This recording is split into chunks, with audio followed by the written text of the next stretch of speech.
Welcome. How was lunch? Good? Okay. So I'm guessing that for most of you, having lunch at 1 is kind of normal. But for me, it was very unusual. Because normally, I have lunch at 11 minutes past 11. And that's a ritual of my team. And I will be talking about rituals and how rituals create an environment where culture is transmitted. I'm practically picking up the thread from Rona and Ola. They talked about something similar yesterday. So, and by the way, thanks for being here. I realize it's Friday afternoon. I also realize that the corporate version of Santa comes today, or maybe tomorrow. And I met a friend outside. He apologized that he will not be able to attend my presentation. And I told him, okay, I understand important meetings. And he said, no important meetings. I am Santa Claus. So I appreciate that you made here. So rituals. It's strange how rituals are developed. We have this thing about having lunch at 11 minutes past 11. And, you know, there's been a lot of research about what is the best time to have lunch. I read in the Daily Mail that 12:38 is the right time. That's nonsense. 11 minutes past 11 is the correct time. And there is science behind this, so hear me out on my science. We have made 14 years of research on this, okay? So I'm sure that you have the same experience that restaurants kind of get busy by noon, so it's good to have an early lunch. And our canteen opens at 11, but that's way too early. You know, staff is usually not ready yet. So 11:30, that's already a bit late. You know, some of the meals get cold, you know, French fries get soggy and not crispy anymore. So the exact right time is somewhere between 11 and 11:30. Now, you might jump to the conclusion that 11:15 is the right time. But that's just generic thinking. You will be standing behind us in the queue. So, and I know some of you, I recognize some faces, they have this experience. So, yeah, 11 minutes past 11 is the right time. And that's just the practical side of things. There's also a strategic aspect. Because by having lunch at 11 minutes past 11, me and my team, we are contributing to the long-term financial success of Graphisoft. And I'm going to prove you that in the next few minutes. So, having lunch at 11 is one of our rituals. And we have some more. Let me share some more with you. We have actually a very busy daily schedule of rituals. It starts in the morning when we start going to work. We start sending Snapchats to each other. All my team is on Snapchat, and we are sharing these morning snaps with each other, just to say hello, just a way to start the day. And then, you know, before I get to work, I already see what people are doing, where they are, you know. There's a lot of detail sometimes. And we even do this on weekends. So we are so close, we even keep in touch during weekends. So I'm getting these snaps in the weekends. And Saturday morning when I wake up, I look at my phone, and if I don't see any snaps, I start to worry about my internet connection. by noon, I worry about my colleagues. This is the next kind of ritual we have. When you get to work, you have to park your car in a certain order. And it also always has to be the same. And over the years, people upgrade their cars, but the order is always the same. And you take a snap, you send it, you have a laugh about it. It's just a good way to start your day. So now we have arrived at work, we have parked our car. The next thing you do is you have breakfast with the team. You have coffee, and not everybody is in the workplace at 8:30, but whoever gets there by 8:30, they have breakfast together. And next, we have lunch at 11 minutes past 11. After lunch, we have coffee together. That's something that everybody attends, so the whole team gathers. We sit around the table, and we have coffee, we have discussions. And then, at 3:30, we have yet another break.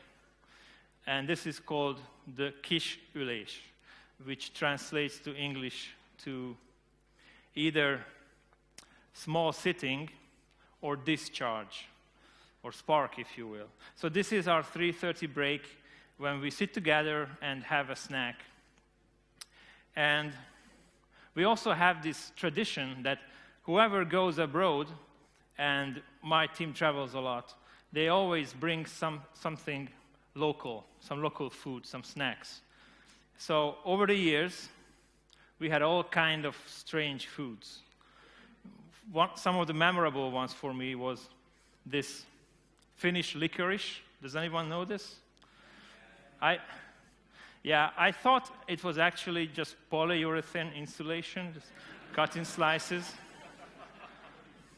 But it's not the worst. We had hakal from Iceland. Does anyone know that? You know what hakal is? It's Greenland shark.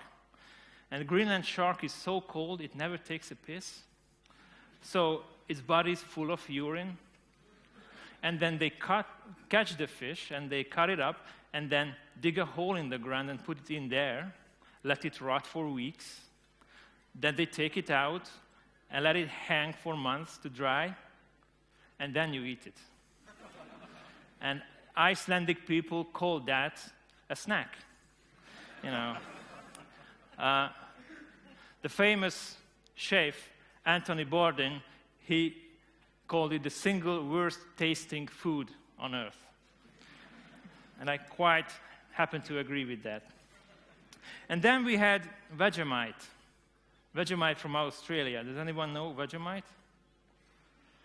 It looks and tastes like well, let me just say that it has a very distinct taste. It's a byproduct of beer making. It's made of yeast. And so we got a big jar of this. And we would have this during our small sitting, and we just never seemed to run out of the damn thing. So over time, it became like a fixed feature of our snacks. And it developed a sort of a symbolic meaning. It came to symbolize being part of the team, belonging to the team. Yesterday, Rona and Ola talked about initiation rituals, and maybe this is our initiation rituals. New members, when they come on the team, we offer them Vegemite. And then we watch their face, because they think it's Nutella. It's not. So, these are some of our rituals. But what are rituals? I tried to find a good definition, but dictionaries totally suck on this. But if I had to describe what rituals are actions that you repeat over and over, and there's some visible form, like gestures or words or objects that you use. They are often a little strange, quirky, but they have some kind of special meaning, some symbolic meaning. I guess that many of you have rituals. We all have rituals. We have personal rituals and we have social rituals.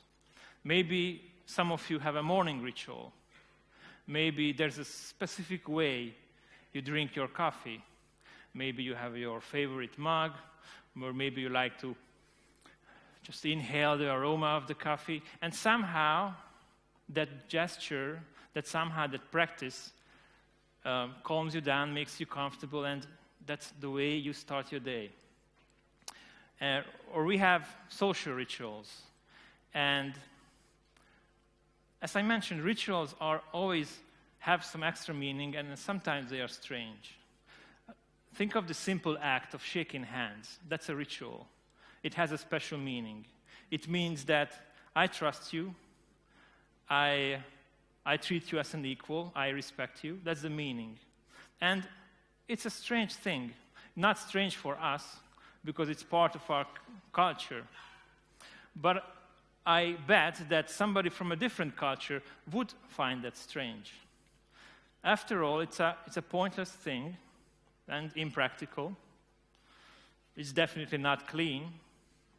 And they might wonder, why would you want to touch the hand of somebody you just met? After all, you don't know what they had in their hand before. So it's a ritual. It's something that's symbolic and a little strange. Let me tell you one of my rituals. It's a ritual that I developed with my son. When he was 4 years old, we moved to Boston, USA, and he started going to preschool. That's his preschool graduation photo. So I would walk him to school every morning, and we played a little game. We lived in a big apartment house with many corridors and many exits.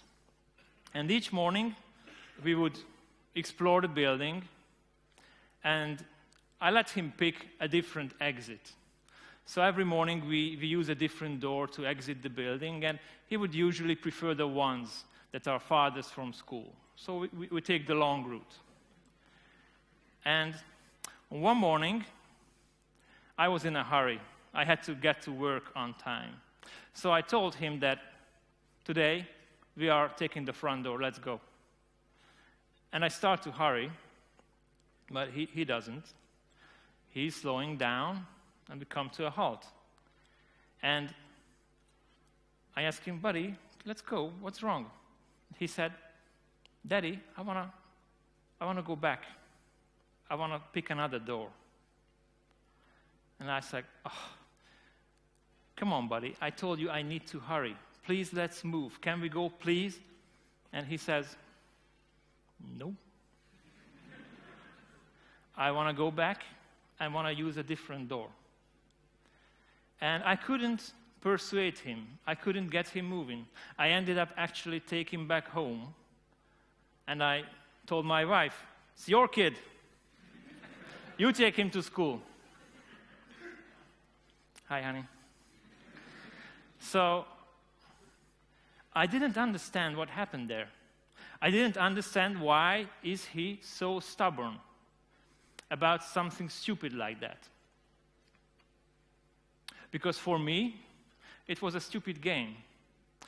But for him, it became a ritual. It must have been really difficult for him to start going to a school in a different country where nobody spoke his language. But he never complained, he never cried. But he must have had a lot of anxiety in him. And somehow that ritual in the morning helped him calm down and get ready for the day. In a way, that ritual gave him superpowers. Gave him superpowers to go to school and fight the dragon. But on that day, I took away his superpower. I disarmed him. And he didn't want to meet the dragon. So rituals are very powerful, and one of the functions is to get control over the uncertainty. Uncertainty is the number one source of anxiety. Sports teams have some of the strangest rituals. Let me show you a video. This video is showing the pre-game dance of the New Zealand national rugby team. It's called the haka. Take a look.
Strange?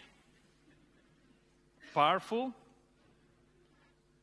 Can you imagine those guys ever losing after a start like that? They rarely ever do. And that ritual is not just intimidating the opponents, but also creating a very strong sense of focus and unity in the team. Religions are all about rituals. After all, religions are about superpower. And Muslims pray 5 times a day. And that's another important function of rituals. Rituals structure time by giving you periods of sacred time. Times when you disconnect from your work, disconnect from what's around you, and you connect to the supernatural. That's the function of this ritual. I myself, I'm a Christian, I'm a Protestant, and one of our rituals is the Lord's Supper. It's an act of remembering. We drink a small sip of wine and a small chunk of bread, and we remember Christ, and it's also an act of belonging, because Lord's Supper is exclusive. Only members of the congregation are invited. So participating in that creates a strong sense of belonging. So these are the functions of rituals. They put you in control.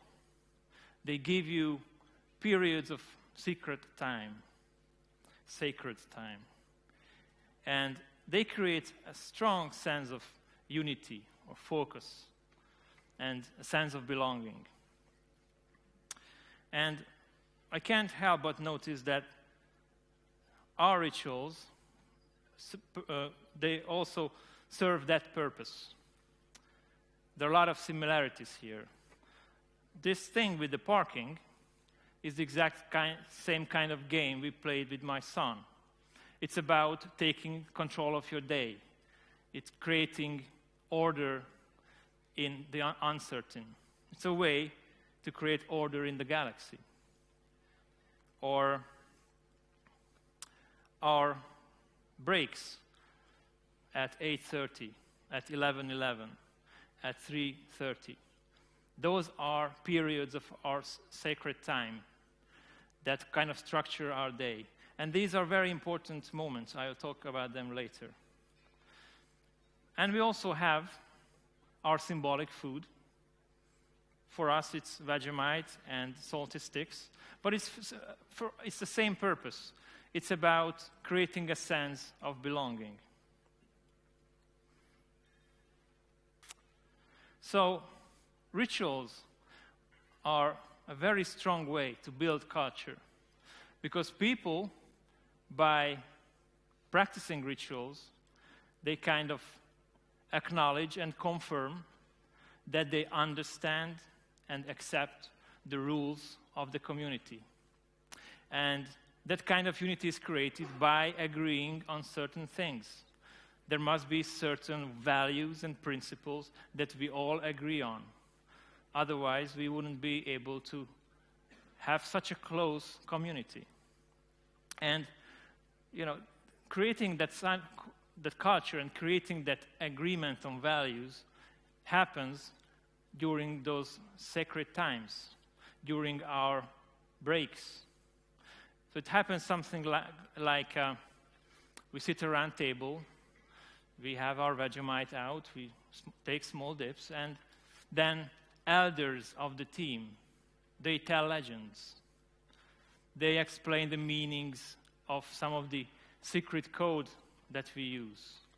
And new people, they listen and learn, and that's how they understand our culture. Or maybe some young team members offer some new ideas.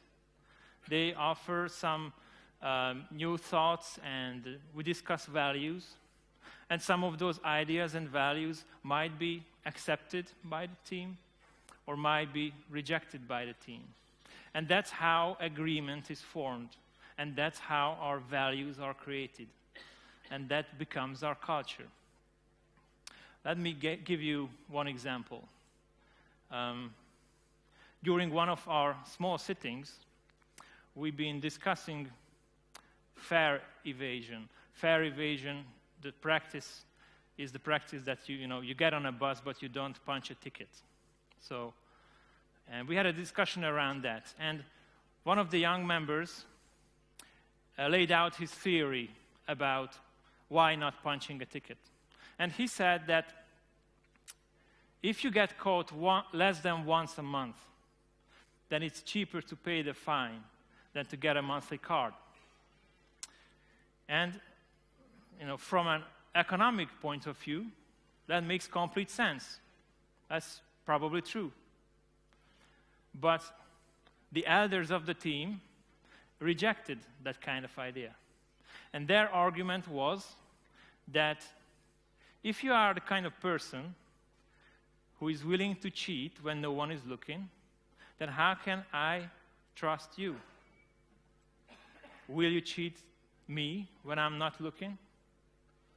So that was a very strong argument for ethical behavior. And in our culture, in our environment, where we are so close, trust is essential.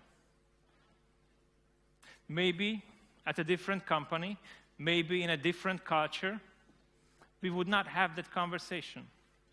Or maybe we would agree to disagree on this. Or maybe you would walk away thinking that, what a jerk. I think I'll avoid him. But in our culture, because we are so close, you cannot avoid these discussions.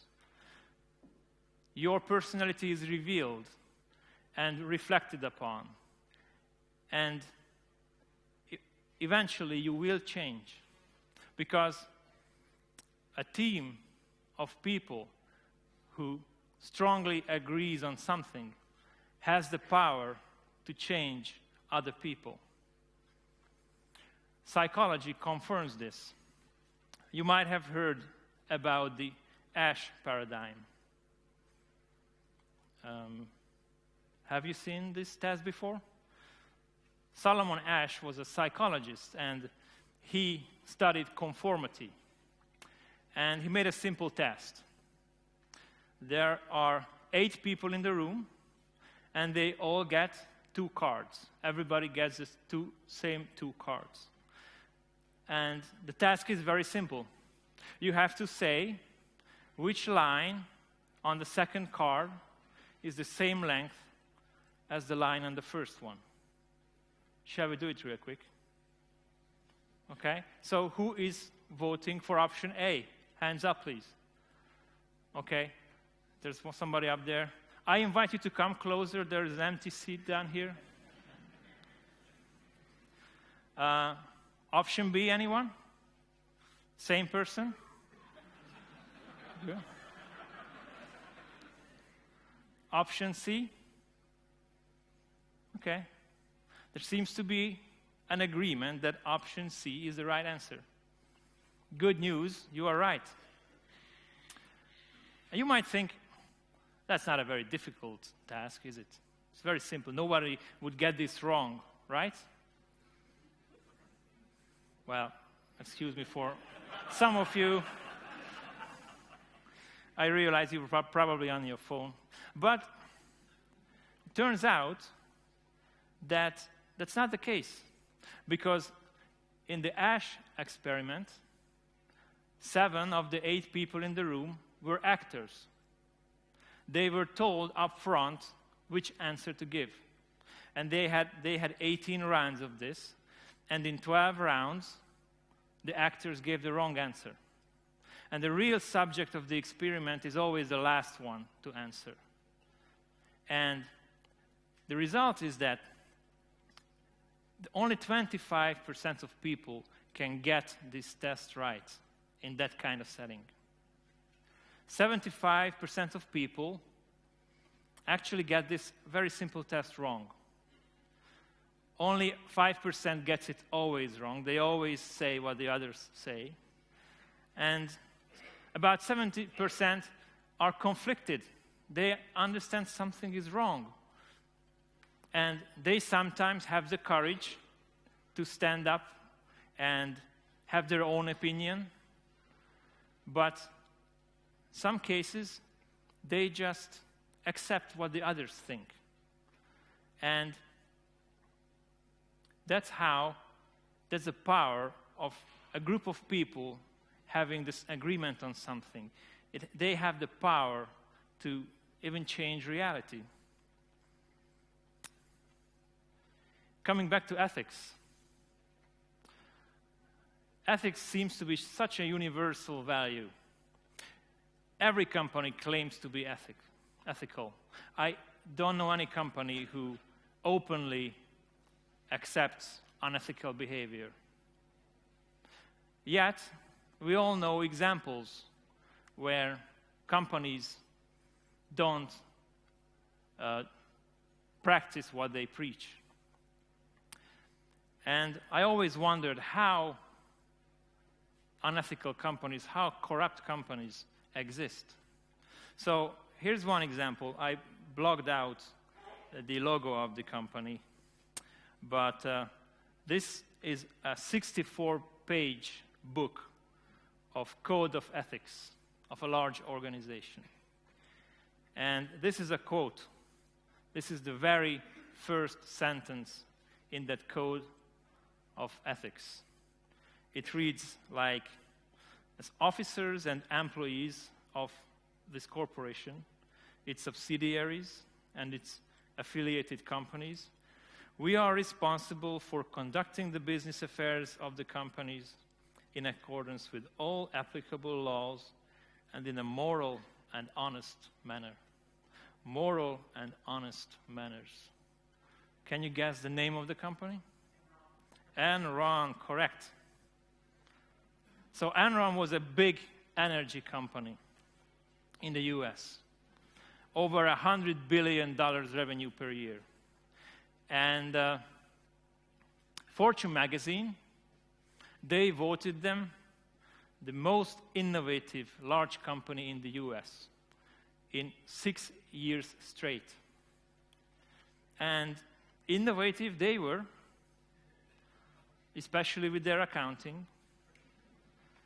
They figured out a way to put all earnings on their balance sheet and all the debts on balance sheets of child companies, partnerships they called special purpose entities. It was a big scam. And when they got busted, their share price went from $90 to $0.09. That was the first blue chip to go through that kind of loss. And their auditing partner Arthur Andersen went bankrupt. 85,000 people were unemployed overnight. The US laws for accounting and auditing had to be rewritten. At that time, it was the biggest scandal in corporate history. That was before Lehman Brothers. So I always wondered how that happens. How do companies have that kind of culture? How do companies become corrupt? Do they hire corrupt people? Is there an HR process for this? Do they ask during your job interview that, by the way, we are a corrupt company, we cheat and we defraud our customers. I hope that's okay with you. Oh yeah, totally fine. I don't think it works like that. I would think that people, when they first find out what's going on in the company, I think they are revolted. And they think, wow, this is wrong. I can't believe this is happening. But then their teammates come and say, yeah, don't worry about it. It's fine. I do it too. It's totally fine. He's doing it. Don't worry about it. And people go like, oh, I thought it was wrong. But I guess if everyone's doing it, who am I to decide what's good or wrong? So people are not corrupt. They become corrupt. And people maybe are not so ethical, but they become ethical. It's what the culture is around them. It's people who affect them. It's not code of ethics that create culture. It's not the slogans on the walls that create culture. It's not your boss giving a pep talk that creates culture. Culture is created by the people around you. Culture is created in the teams. What matters is what the people around you think. So it all happens in the kitchen. And it all happens during those sacred times, during those coffee breaks. That's when culture is transmitted from one person to the other, from the team to the individual. So my company, Graphisoft, is a 34-year-old software company. That's a lot of years for a software company. And these days we have a lot of discussions about our future. 34 years ago, we invented a new technology that changed how buildings are designed all over the world. And by now, the technology became mainstream. And we think a lot about our strategy for the future. What keeps us alive? Do we still have our edge? Do we still have a competitive advantage? And in business school, I was taught that the source of competitive advantage is an asset or a capability that no one else can copy. Samsung, they have tens of thousands of patents. No one can copy that. Or Ferrari has a very strong brand based on long history in motorsports. It's very difficult to copy. So what's our key value? You could argue that it's our code, but code gets old very quick, and our code has been stolen before. It didn't hurt us in the long run. Because I think that the real value in our company, our real edge, is our culture, our corporate culture. There is a very specific Graphisoft way of doing things. And it creates results and outcomes and products that nobody else can create. And that specific Graphisoft way of doing things is something that others cannot copy. Only we know that way. It's part of our culture. It's based on teamwork, on humility, on not cheating when no one is looking. And all that culture is what makes us unique. And it creates extraordinary results. Watch this. Our vision for personal computing has always been that the most powerful technology should deliver incredible capability without the complexity.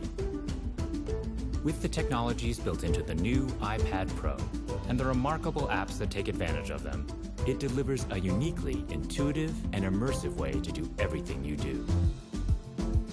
iPad Pro changes the way people discover, capture, edit, design. So this video is the official iPad Pro video from Apple. Apple released iPad Pro last year, and this is their official launch video. And it's about an architect that uses our software. And, you know, there are 2 million apps in Apple Store. Why did Apple pick ours?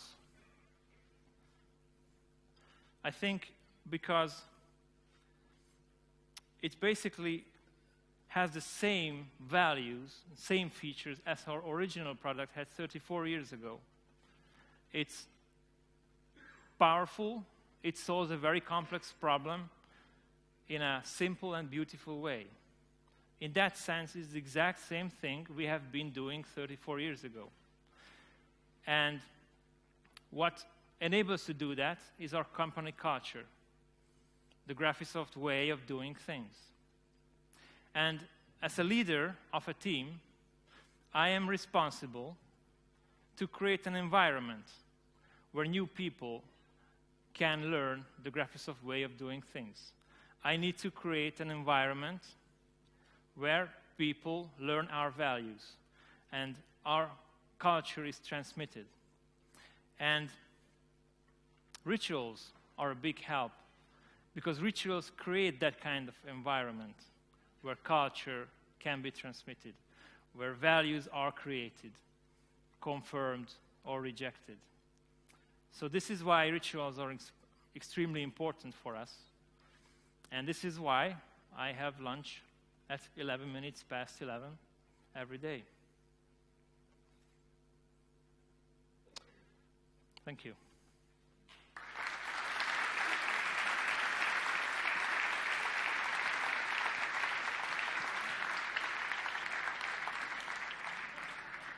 Hi. You got a lot of good questions about rituals and about the little time that you spend in between rituals. That's called work. So, first question, did somebody quit because of those rituals? And there was another question, if people miss out on rituals, is there a measurable downside to it? So, I want to be clear, I never fired anyone for not having lunch at 11. We are a very diverse culture. We have Europeans, Americans, Africans, Asians, Christians, Jews, Muslims, Buddhists, vegetarians, pescatarians, all kind of vegetarians in the team. So the way it works is that there are people who are not comfortable with this. So there are people who have different values and can't adapt. And sometimes they leave, yes. Can you change rituals to incorporate them? Rituals develop naturally. This is not something that we force. It's not something that we make compulsory. They develop by themselves. And people who are not comfortable with this either change or sometimes they leave. I never had to fire somebody because they had different values. It's usually they choose to leave if this is not comfortable for them. How about not taking part in the rituals and not leaving the company? It's completely acceptable for us, but people do find it strange if they're not part of things. They become uncomfortable with this. So I think it's very important that we embrace diversity. But when it comes to values, there is no diversity there. So, for example, our culture is kind of a repellent against jerks. They don't fit well in our team, but we don't mind that too much. Have you developed any rituals around getting work done? Seriously, can you measure impact, or what happens when you stop one? Okay, so we had this discussion that having all those breaks, does it take away from your work time? But I think it's a very much part of motivation. Sense of belonging is a very strong part of motivation.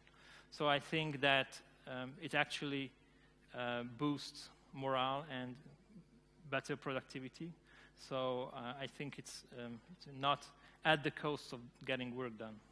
So the next question is irrelevant then. When are you working? In between. I mean, our team is a percentage of rituals and work. Wow. 90 to 10, maybe. Which one? Nah, I won't answer that one. But it's an interesting fact. Most of my team are early risers, and that's unusual. My team, I mean, at least half of them are there at 8, which I think is unusual for other teams. And that's one thing that people eventually develop into. So late risers become early risers as they adapt to the team. So we work enough in between, yeah. How are rituals created and get accepted by the team? You said it's natural, but really? Okay, so for example, I started my presentation about my science about why 11:11. It wasn't complete bull. There was some truth in that. So Good to know. Yeah, so we go to lunch early because we want to avoid traffic. And at some point you get religious about the certain time. So behaviors turn into rituals as we get specific on something, and that becomes an agreement that, okay, this is the way we will do it. Or, we had this Vegemite and we had it for such a long time, eventually it developed a meaning of its own. So it's all a very natural process. Rituals even on release days or any other important day, yes or no? If yes, how? So I talked about our daily rituals, but there are other rituals that Like what? For example, we celebrate everybody's birthday. We have these dress-up Fridays when, for example, somebody sends a snap that put on this shirt today. Can you read what's on my shirt, by the way? I never do it alone. That's graphics of culture right there. So we would have those as well. And yes, we celebrate release days, although for us, because we are on the technical support side, it's a sad day, because that's when our work starts. So all the developers celebrate, and for us it's like, oh, no, not again. So I know we have no more time, but there is a very interesting question from the outside world that I would like to quote. We don't have it on anymore. It can be very exclusive for the outsiders to see people so closed into their own rituals. Do you experience that, or what do you comment on that? I don't deny that it could be a little frightening, yes. It is difficult, for example, to hire somebody who has been raised elsewhere, so worked a lot at another company, and they have their own kind of culture. To integrate somebody like that, it's difficult. We hire a lot of new grads, so straight out of university, and it's a lot simpler to integrate them. So I guess there is some truth that from outside it looks strange, but my point is that kind of strangeness, that quirkiness, is what makes us different. So it's important for us to have that kind of quirkiness. Thank you very much. Before you go, can you do that dance yourself? A dance? No? You don't want to see that. All right. Thank you very much. Thank you. Does it resemble you? Yeah. Thank you very much.